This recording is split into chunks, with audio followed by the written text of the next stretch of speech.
Kung meron man nga pong isang player ang gustong magkampyona, ito walang iba kundi si Anthony Edwards na matapos nga silang dalawang magkasunod na malaglag sa West Finals sa nakalipas na 2 taon. Kaya mas seryoso nga ngayon na hinarap ang media sa kanyang interview. Sinabi nito wala nga siyang ibang ginawa ngayong off-season kundi ipa-improve ang lahat ng kanyang galaw sa shooting, footwork, dribbling, dunks hanggang sa kung papaano niya mapepenetrate ang ilalim ng basket. Gusto nga niyang umabot na sa NBA Finals at magkampiyon this year. At magagawa niyan kung matatalo at malalampasan niya nga daw ang ilan sa pinakamagagaling na player. Una sa kanyang target, sina LeBron James at Luka Doncic ng Lakers. Plano nga niyang lampasan ang laruan ng dalawang superstar na ito at syempre magkaroon ng Minnesota ng mas malaking pagkakataon na magkampiyon. Humingi rin naman si Edwards ng advice mula kay Michael Jordan para lamang magawa niya ito ngayong season. Samantala,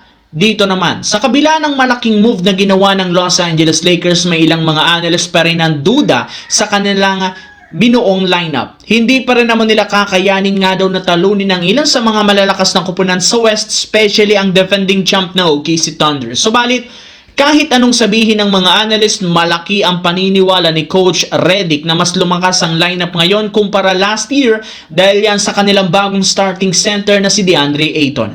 Naniniwala siya, ito ang magiging difference maker para maipanalo ang mga laro. Kita niya ang laki ng pinagbago ng attitude at galaw ni Ayton simula nang sumali sa kanila. Plus, handa naman nga itong makasama sina LeBron at Luka. Kaya kung malampasan ng kanilang team ang expectation sa kanya, ngayong season magagawa nila yan sa tulong ni DeAndre Ayton na hindi nag-aksaya ng oras sa kanilang training camp para makabuo agad ng chemistry. At once na magawa niyan yan at wala na sa kanilang makakapigil pa at siguradong gugulatin at babaguhin niya ang Los Angeles Lakers. Sa kabilang banda, makalipas ang ilang buwang pagmamatigas at hindi pagkakasundo ng kampo ni Jonathan Kuminga at ang front office ng Golden State Warriors, pumirma na nga ito ng bagong contract extension na nagkakahalaga ng 2 years, $48.5 million na merong team option sa huling taon. Kaya ngayon, nasolusyonan ng Golden State ang problema kay Kuminga, mas nakakapag-focus na nga sila. Subalit base sa isang source, bagamat pumirma ng kontrata si Kuminga sa Golden State, hindi pa rin naman ito mabubura o matatakpan ang problema nila. Masyado rin naman nga daw nawala ng tiwala si Kuminga sa coaching staff na maaring pagmula ng drama